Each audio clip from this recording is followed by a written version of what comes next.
Warranty up to the gate, and then we don't know each other. How should I start this? Good morning, viewers. Over the past few months, I've received a lot of questions from you about one particular animal that lives here with me. And I'm talking specifically about this beauty here, the yellow-brown dragon. A lot of you have been asking where you can get a lizard like this, how to take care of it, and how to provide it with good living conditions. That's why today I'm responding to all these requests, and I'll tell you, or rather will tell you, how to provide these lizards with a good home and whether they're suitable as your first dream reptile. Just as an introduction, if you follow my channel, you know very well that I'm not a reptile specialist. I only have 6 reptiles myself, including 3 snakes and 3 lizards, which are 2 Nephrurus levis, yes, those funny ones named Freddy Kamionka and Fifi Infojanetta. And then there's Leosia, who is a gecko, sorry, not a gecko, but a Nublepharis macularius, a leopard gecko. And since I don't consider myself a specialist, I've invited someone here who I think has much more experience, years of experience, in breeding both leopard geckos and reptiles in general. Bartek, come here. I'm coming. Leosia, let's put her down. He'll put her down. Here in front of you stands Bartek. You might know Bartek from my channel and now his own, as he recently became a YouTuber. Yes, that was an insult. It's your fault.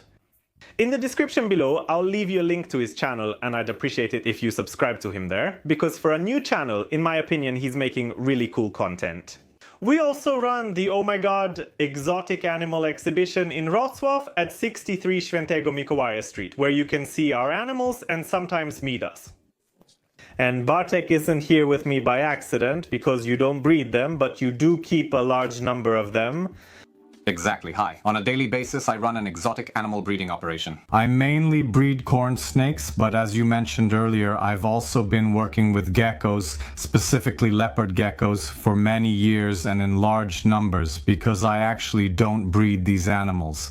However, on a daily basis, we have anywhere from several dozen to a few hundred of them in the breeding facility, depending on the time of year, so I've had quite a bit of experience with these animals and have dealt with many diseases in them. So I think I have some knowledge to share, which will be valuable for people who would like to start breeding and begin their adventure with these fantastic reptiles. I think the format of this episode will be that I'll basically pretend, not really pretend to be a layman because I don't know as much about these reptiles as you do. I'll ask the questions I see most often in the comments, the ones you, dear viewers, are asking. And Bartek here will try to give us some great answers. I'll do my best. Let's begin with the first and probably most common question. Is the leopard gecko one of the better choices if we want to start breeding reptiles? And if so, why? In my opinion, it is one of the best lizards to start with, because it's practically idiot-proof. Can I say that? It forgives a lot of mistakes made by beginner keepers, so it's really good to start with a lizard like this. She's a steppe species, so she doesn't require misting. Someone dumped rubble. She's typical, so where does she appear in the wild?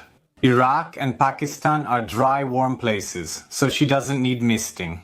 And that's one of the more annoying things with lizards that are tropical, because in many cases, for example with crested geckos, these lizards don't drink water from bowls. You have to mist them at least once. Ideally, at least once or twice a day, so they can drink water from the leaves. With geckos, or with leopard geckos, sorry, I'll just say geckos because here in Poland it's so ingrained that I automatically call them leopard geckos too. Fully understandable, yes. Leopard geckos don't have this problem. These geckos drink water normally from a bowl. Next question, my favorite. Do leopard geckos bite? This comes up a lot. The truth is that anything with a mouth and teeth can bite, but the real question is whether such a bite is dangerous. If you take a clothespin and pinch your finger with it, that's pretty much what a leopard gecko's bite feels like. So it won't hurt us even if it's supposed to be a pet. For a young person who is also a big enthusiast, and as I know, there are many enthusiasts like that on your channel, it won't hurt the child at all, and there's absolutely nothing to be afraid of here. They are not venomous, they are not toxic, they are not poisonous, so absolutely no harm can be done to a person here. But we don't lick or kiss geckos, right? That could end badly for us because, after all, they do have various kinds of bacteria that can be transferred to us, and vice versa. It's not hygienic. Yes, we don't lick reptiles. Next question. All right, someone might say, great, cool lizard, I like it. It has different colors. We'll get to the colors in a moment. What do you need to do, or where do you need to go to even start your adventure with a lizard like this? I'm asking about technical purchases, specifically the tank and related equipment. No self-promotion, please. The beard of these reptiles. I'm asking just about the lizard itself. No, I'm kidding. You can mention it. And I'm also asking about sources of knowledge. First of all, besides this video, most importantly, if you buy animals like fish, leopard geckos, birds, dogs, or cats, get them from breeders. Because these breeders are usually under veterinary supervision, they're run the way they should be, and the animals will be healthy and well cared for. And if anything happens, the breeder will be able to help you. Because we have to remember that we're talking about living beings here, which can get sick, which can have some congenital defects like an underdeveloped organ, and that's also a completely natural situation. People sometimes have health problems, and so do animals, but this is rarely discussed. If you buy an animal like that from some random person on OLX, you might find yourself in a situation where, well, there's no warranty, we did the deal, and that's it. Breeders help in these situations, support you, and value their reputation. So the first and most important thing is buy animals from breeders. You don't have to buy from me, really. There are plenty of great reputable breeders all over Poland, but if you want to... So now, what do we need besides the lizard, of course, to have a lizard like that? We start with the terrarium, which is the home. Very often on the internet, you can still find some pretty old information that the minimum terrarium for an Eublepharis lamparius is 60x40x40. I think that terrarium is too small. I really recommend 80x40x40. And here we're talking about a horizontal terrarium. And that's our foundation. On top of that, heating. For me personally, heating mats work best, but they will work best with glass terrariums. If we have wooden terrariums or ones made from furniture board, then a bulb will still be easier to install. But here you have to be careful to secure it well so the reptile can't touch it, climb on it, or get to it, because it can simply get burned. And what about the hides? Hides, bowls, and substrate. Exactly. From the rest of the equipment, at least one hide in a warm spot, and it's also good to put one in a cool spot. In the cool spot, you can actually use something like a moist hide, which is a little box where you put sphagnum moss gently. Moist. This also helps Eublepharis lamparci during shedding, so they have fewer problems with it. Problem? Very nice. Use at least 2 bowls. One for water, one for insects. When it comes to everything else, structural walls, roots, cork tubes, artificial plants, etc., it's all a bonus. It increases living space, giving the gecko more to run and climb on, which is a great option. Secondly, to put it nicely, it has a positive effect on the animal's behavior. Quite simply, these little animals have things to explore and places to walk, so they'll be more active. You'll have a cooler pet to watch, so it's a win-win. Anyway, we're just chatting, Bartku. What brings you here today? Alright, yes, it's time to spice up this episode a bit. I have 2 leopard geckos with me to show you something you mentioned at the beginning of the episode, which is about color morphs. Because animals that are bred in captivity due to human influence often have a huge variety of color morphs and appear in beautiful colors. Ball pythons do this here. Okay, now I'm taking over the camera. And what do we have here? Here we have one of the leopard geckos from my breeding, and I wanted to show you how much variety there is among these animals, because the human influence on animal breeding is very noticeable. Because in the natural environment, all animals that have different coloration, are albinos or anything like that, most often fall victim to natural selection because they are very easy prey for predators, they are much more visible. So all the animals with cool genes that could appear in the wild lose their ability to camouflage, which is why in the wild we see the simplest animals. But in breeding these genes are brought out. What's more, they are later combined into all kinds of combos, which you can see very often both in leopard geckos and, as I mentioned earlier, in ball pythons, which results in truly phenomenal animals. Here we have one of the most basic, most commonly seen leopard geckos, but look at this. Oh, something's about to happen. I really like this one, the second one. Yes. What a funny reptile. Here we have a Eublepharis macularius, which is a supermax snow with patternless, and it's a beautiful animal that's kind of white and gray. No, actually more gray. It's gorgeous, and if you look at its eyes, they're completely black too. So really, if you're looking for a pet, their colors and appearance are so diverse that everyone can find a cool little companion to fall in love with. They have cute faces and often do an adorable blep with their tongues. I love that about these animals, plus they have fantastic eyes. Their eyes are often phenomenal, and depending on the color variety, they'll look different too. Awesome. And tell me, what's the price for, say, one like this? Because I know that some of the most expensive leopard geckos are black knights, right? So those are the ones with black genes, and they're often pitch black and absolutely stunning. However, I don't know what the prices are like, what leopard gecko prices are like in general, because I think that's also something worth discussing. That's a really good topic. You brought up, because first of all, it depends on who we're buying from. In breeding farms, the animals will always be more expensive, but animals shouldn't be the cheapest because good care, treatment, and so on cost money. It all costs money, and running the whole business legally also costs, which I can at least complain about for a moment now. That's kind of true. The more interesting and rare a gecko's color morph is, the more expensive it will be. You can get a basic leopard gecko for about 350 to 400 zlotys. No problem, from good breeders, sometimes even for 300, but black knight as far as I know. 4 grand. 4 grand for those massive males that are really pitch black. We're talking about amounts in euros, huge sums, because these animals are rarely seen. Not for every budget, because even I wouldn't decide on such an animal. With an animal like this, max now with patternless, a super max now with patternless, the cost is about 700 to 800 Polish zloty compared to dogs or cats from good breeders, which cost several thousand. These animals aren't very expensive to keep. We already know more or less what we need to breed these little geckos, and we know a bit about the color morphs. Let's discuss their eating habits. After all, it's an animal and needs food. We already know that it drinks water, but what about food and what about supplementation, which is necessary here? When it comes to food, for me, the easiest option for feeding leopard geckos is mealworms. It can be the basis of the diet because mealworms are quite fatty. And in most cases, like for example with bearded dragons, they can't be the main part of the diet. With geckos, that's okay because they store excess fats and food in their tails. And that's why mealworms can be the main part of their diet, but it's good to diversify their diet with crickets or cockroaches. You can also feed them crickets or cockroaches, specifically Turkish cockroaches in this case. And dubia? I would skip dubia because dubia is already a large cockroach, and first of all, it has a thick chitin shell, so I think it's not the best idea when it comes to leopard geckos. If you Google mealworm beetle, you'll see a black beetle, since my Aketa instincts are kicking in.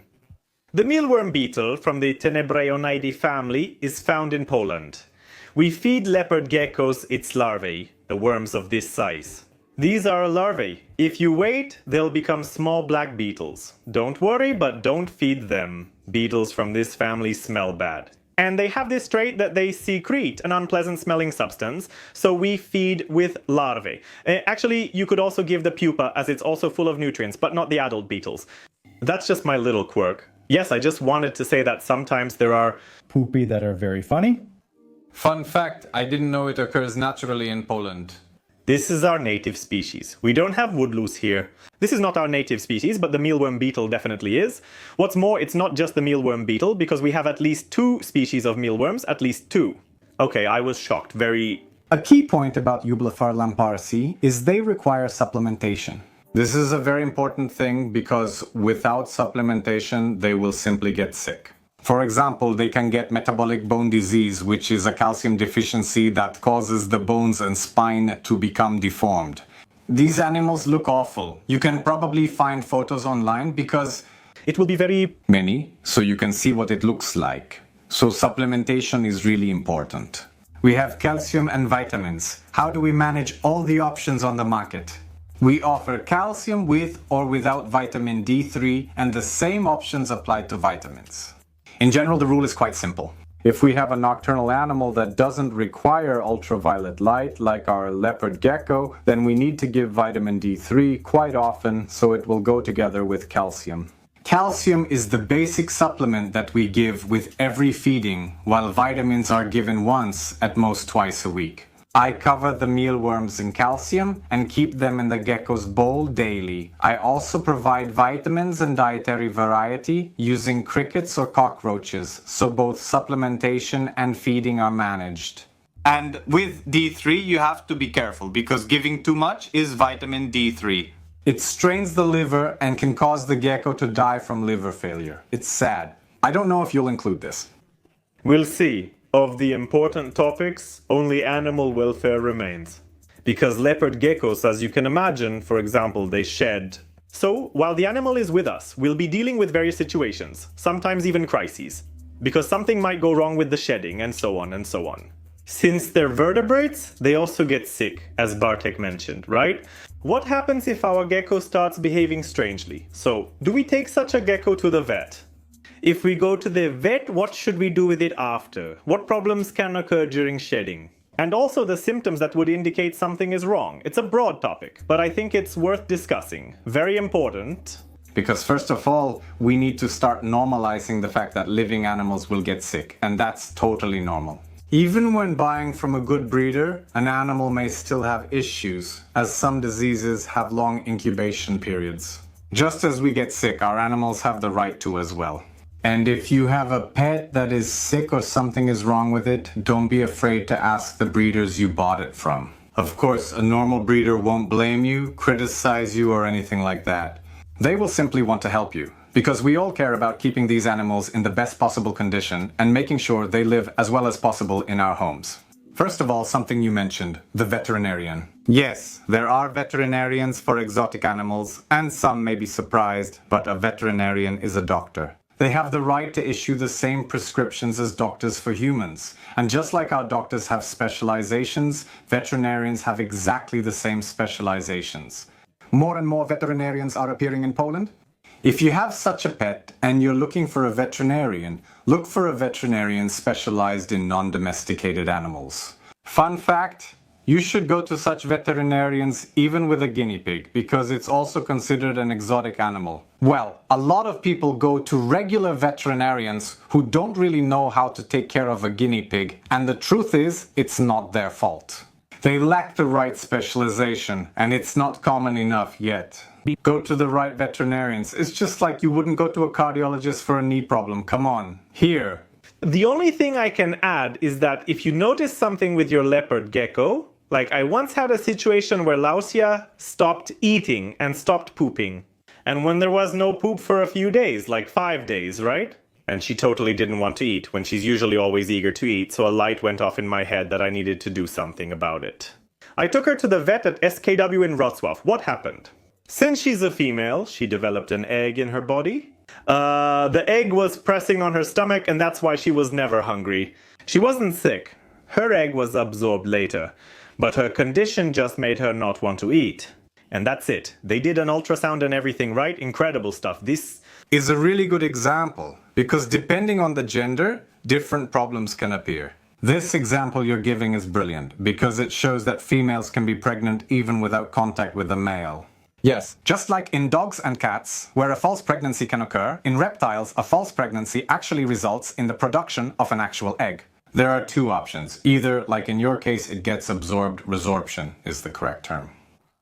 The female can also lay these eggs. Unfortunately, sometimes there's a problem with slugs. Those are unfertilized eggs and they can get stuck somewhere and so on, so it's worth monitoring in such situations. But that's the first symptom you mentioned that you need to pay attention to when keeping such animals, which is observing whether there's a loss of appetite. It can mean a few things, from pregnancy to parasites, which are an inseparable part of leopard geckos. Leopard gecko. It's also not like, if you buy a leopard gecko and it's eating, has an appetite, is active, everything seems fine. That doesn't mean it doesn't have parasites. It does, and that's normal. Very few. Of them, they eat live insects, so even those insects can have parasites. so it's also worth buying parasites. It's worth buying parasites. It's worth buying parasites. That's why it's worth buying feeder insects from a proper breeder, so they don't have those parasites. In the natural environment, reptiles and parasites, and not just reptiles but also many other animals, live in a kind of symbiosis. But in the natural environment, there are no perfect conditions. Sometimes there's no water or food, and it's either too hot or too cold. These conditions aren't ideal for the animal or parasites, so parasites don't multiply as much. This means that strong individuals simply live with them and have no problem at all, while the weak ones are eliminated, and that's our beloved natural selection. Only the strongest survive to adulthood, and only the strongest organisms continue to reproduce. In breeding farms, the survival rate is around 95 to 98%. So not only do the weak individuals survive, but they often continue to reproduce. And that's okay. It's a natural situation when humans intervene. Providing ideal conditions for a gecko at home also creates ideal conditions for parasites. So they can multiply in very large numbers, and even a strong animal can suddenly stop eating, start losing weight, and have problems because of the parasites. so, all right. It's good to test for parasites once every 3 months, at least once every 6 months. This test costs a few dozen zlotys, and all you need to do is take a fresh stool sample, bring it to the vet, and that's enough. So it's neither time-consuming nor difficult, nor Expensive. All right, so what happens if by chance we end up buying a pet that has parasites and those parasites are confirmed? Here it is. It's a very simple matter. So when we get the test results from the vet showing that our pet has a problem with parasites, you'll get 3 syringes with the medicine that we give orally. As shown in earlier close-ups, with the leopard gecko, simply touching its nose makes it start licking. So quite simply, that's right. So it's enough to gently drip this medicine on their nose for 3 days in a row, they'll lick it off themselves, and after 3 days the problem is solved. The treatment is simple, non-invasive, and can be self-administered. The veterinarian prescribes the medicine since it's prescription only, so we don't treat ourselves. The veterinarian explains everything and tells us what and how to do it. And I think the last crucial thing is shedding. Because reptiles shed, it's a normal thing. Shedding can be problematic, as Bartek mentioned, because these animals are from dry, hot steppe climates, which aren't ideal for shedding, leading to various issues. And what can happen? Where can the shed skin get stuck? Most often, it's the tips. Fingers, tail, eyes, nose, and mouth. And the dried shed skin simply starts to tighten, it cuts off the blood supply and can cause necrosis, and suddenly we'll have a gecko without full fingers because the tips will fall off. The same goes for the tail. When it comes to the eyes, the shed skin can stay in the eyes, the gecko will have its eye closed, swollen eyelids. Actually, you can observe it here, because we have a few such geckos that have this problem. So here you go, the animals are suffering from a few issues, we have a few sick ones. Here are some shots from my breeding facility, showing what this animal looks like. And it's normal for animals to get sick, they're undergoing treatment. Here, you also just get eye drops, but like I said, every case is different and recommendations should come from veterinarians. If your pet gets sick, ask a veterinarian, not the breeder, as that's standard practice. If you have doubts about whether something is happening or not, then you can ask the breeder if a certain behavior is alarming or not. The breeder will let you know if all is well, if there's no change, or if you need to see a veterinarian. The last one. This topic came up after a viewer wrote to me yesterday. What shouldn't we do with our leopard geckos? I mean, I'm talking about behaviors like letting them roam on the floor like turtles. When I was a kid, I used to let my turtle roam around.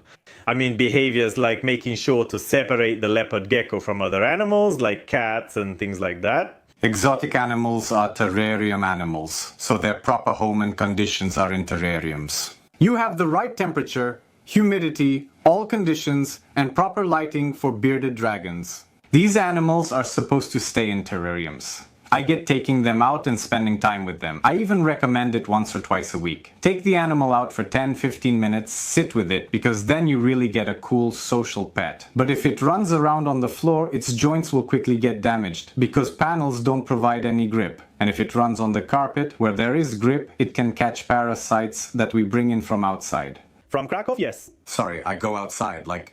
Outside. Are we in the countryside? We absolutely don't do that. We wash or preferably disinfect our hands before handling the animal. And of course, if we have a cat or a dog, we also don't force these animals to become friends, because it won't work and sooner or later it will end in tragedy, most often for the leopard gecko. Yes, because a dog can Treat the gecko as a toy and just snap at it, and there will be nothing left to save. And when it comes to cats, it's even worse. because of Cat saliva is toxic to reptiles. It's enough for a cat to lick or even scratch our gecko and break the skin, and that's enough because cats clean their claws. By licking them, spreading all those bacteria. Then you have to rush to the vet to give the right medication, because if you don't, you might lose your pet in a few days. The animal will seem fine, and then suddenly, from one day to the next, it'll just pass away. Okay, sorry, that wasn't the last topic. Now this will probably be the last one. Question: do leopard geckos drop their tails, like, for example, our native sand lizards? Yes, leopard geckos. Can drop their tails. It's a standard defense mechanism. So when they're attacked by a predator, they drop their tail. The tail wriggles quickly and distracts attention of the predator from the lizard, and then it can escape. Don't grab leopard geckos by the tail, because the tail might come off in your hand. And I think that could be a traumatic experience. Especially for a small child, there's blood, the tail wriggles, and it's raw flesh. It looks a bit scary. It won't cause our lizard to die or anything like that, but it really can be a bit traumatic. It's also extremely exhausting and stressful for the animal. These tails, in the case of Eublephaur lampartschick, do grow back, but they don't grow back as nice, and they can have a deformed shape. So if you plan to have a leopard gecko at home, pay attention to whether it has an appetite, whether it's losing weight, and it's a good idea to simply weigh your gecko once a month or once every 2 months, and check its legs, tail, mouth, and eyes after each shedding. I guarantee you that if you check these things, your gecko will stay with you for a really long time. Lived. And one more very important thing that I forgot, because if, for example, you buy the previously mentioned ball python, you have to register such a python if you buy it privately, right? So you go to the Department of Environment and register such a snake there because it is under the Washington Convention. In the case of leopard geckos, as far as we know, I think Bartek will confirm this, you don't have to do that. So if you buy such a gecko, you don't register it anywhere, you just buy it, you get a receipt sometimes and sometimes not, and you have a gecko. So it's super hassle-free. Exactly. I think we've already covered all the topics. So Bartek, thank you very much for this dose of, I think, very useful knowledge, which will be helpful, maybe not for the next generations, but at least for the next few years of this channel's existence to many people who are thinking about buying a leopard gecko or another similar or not so similar lizard. Thanks a lot for... Thank you for the invitation. If you're interested in keeping exotic animals, as Wojtas mentioned, check out my YouTube channel, bro.gadi. And that's all for now, friends. Let me know if you learned anything interesting about these Pakistani lizards, and comment if you have or plan to get one. See you in the next video. Bye.